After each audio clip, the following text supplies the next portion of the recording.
Jangan lupa tonton, subscribe, like, and share.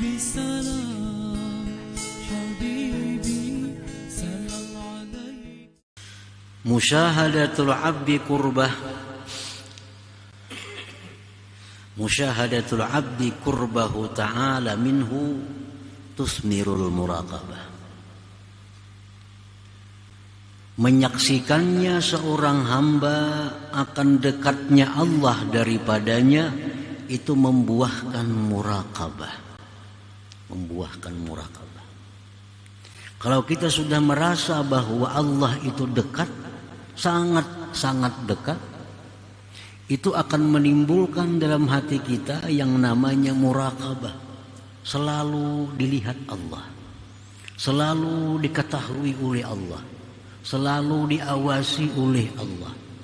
Nah, itu muraqabah timbul dalam hati kita apabila kita sudah menyaksikan dekatnya Allah dengan kita. Nah, jadi ini tusmirul muraqabah, membuahkan muraqabah. Kita kadang akan bisa muraqabah kalau sebelum kita merasakan Allah itu dekat. Nah, sudah kita merasakan Allah itu dekat, di situ kita timbul muraqabah, rasa dilihat Tuhan, rasa didengar Tuhan, rasa diawasi selalu oleh Tuhan. Nah, itu muraqabah. Wahia itu muraqabah yakinu tila'illah ala zahiril abdi wa batinih. Muraqabah itu artinya adalah yakinnya mengetahui Allah atas yang zahir dari seorang hamba dan yang batinnya. Itu muraqabah. Nah, para muhibbin rahimakumullah, Sayyidina Umar ibn al-Khattab radhiyallahu an dalam musafir beliau di padang pasir singgah di penyinggahan, lalu beliau ada melihat seorang budak mengembala kambing.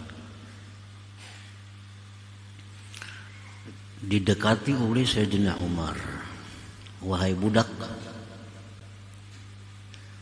jual kepadaku satu ekor kambing itu." Artinya, aku nukari seekor na kambing itu. Ujar si budak, "Ini kambing milik tuan, bukan milikku. Bagaimana kalau tuanku menanyakan, mana kambing? Kurang satu." Ujar Sayyidina Umar, "Jawab lawan tuan, dimakan serigala." Sayyidina Umar mencoba ini budak. Kalau tuan nikam betakun, kambing napa kurang seekor? Oh, dimakan serigala.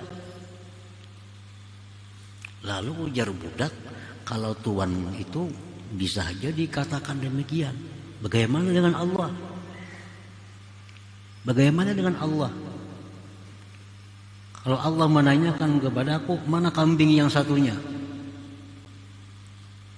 Pabaka Umar, maka Umar menangis.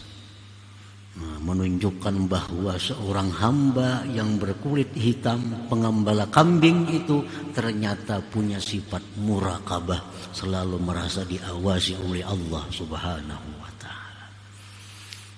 Merasa diawasi oleh Allah. Artinya kalau lawan tuan kita bisa berbohong, dimakan serigala. Tapi kalau dengan Allah, halo Sayyidina Umar, mana tuan engkau? Tuanku di sana. Bawa kepada tuannya. Ujar Umar, "Wahai tuan, ini budak aku beli. Berapa harganya?" Dijual oleh tuannya. Maka budak itu dimerdekakan oleh Sayyidina Umar bin Khattab radhiyallahu anhu.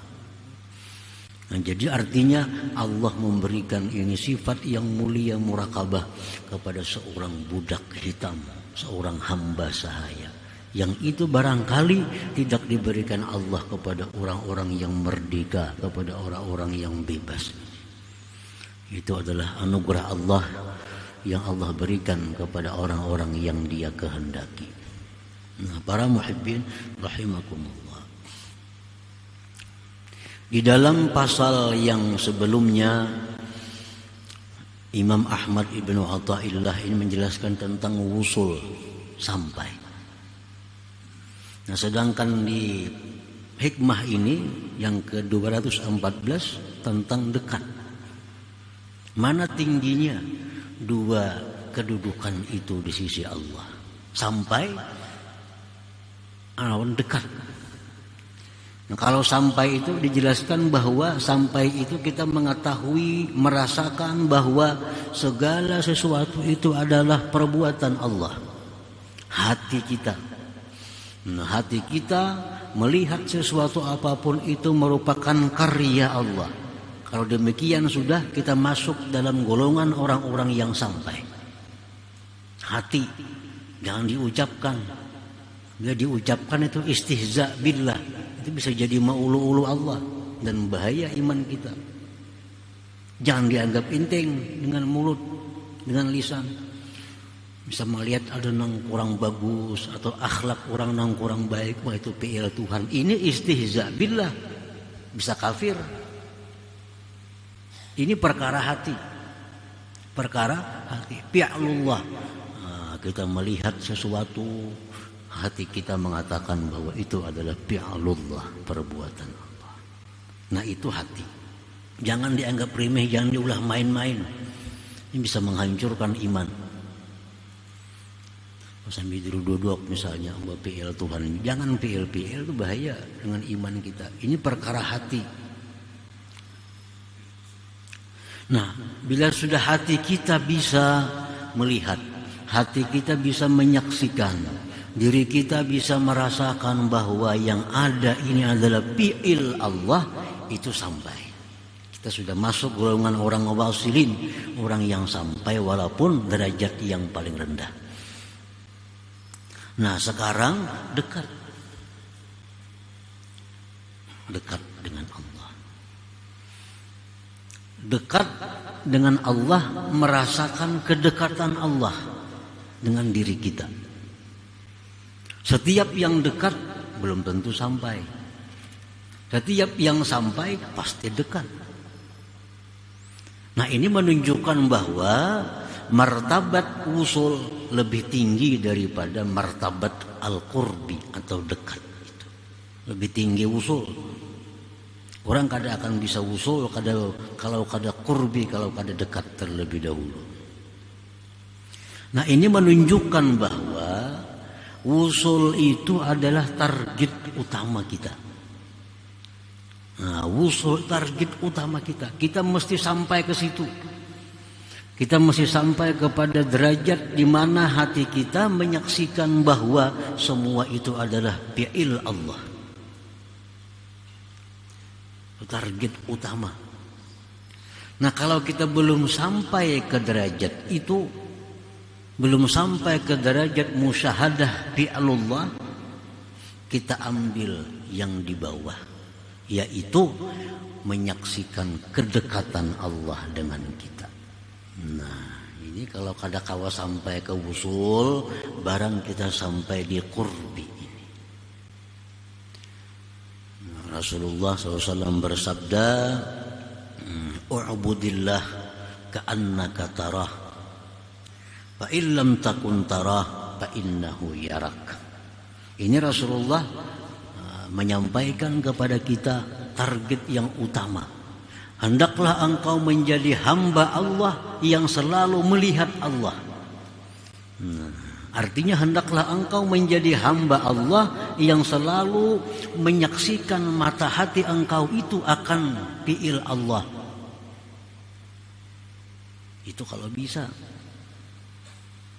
Wa'budillah ka'annaka tarah. Jadilah engkau seorang hamba yang selalu bisa menyaksikan, merasakan akan perbuatan Allah. Fa illam takun tarah, jika engkau belum sampai demikian, fa innahu yarak, Allah yang melihat engkau. Nah, kalau belum sampai ke sana, ambil yang ini. Selalu merasa dilihat oleh Allah. Nah, selalu merasa diawasi oleh Allah. Nah, ini adalah pilihan yang terakhir. Hanya ada dua. Hanya ada dua. Harus salah satunya. Kalau kita belum bisa menyaksikan segala sesuatu itu adalah perbuatan Allah, belum bisa itu, kita ambil yang kedua, bahwa segala sesuatu gerak-gerik kita ini dilihat oleh Allah Subhanahu wa ta'ala. Kada ada pilihan lain pada itu. Kalau kita hendak duduk dalam derajat ihsan, dalam derajat ihsan. Jangan lupa tonton, subscribe, like, and share.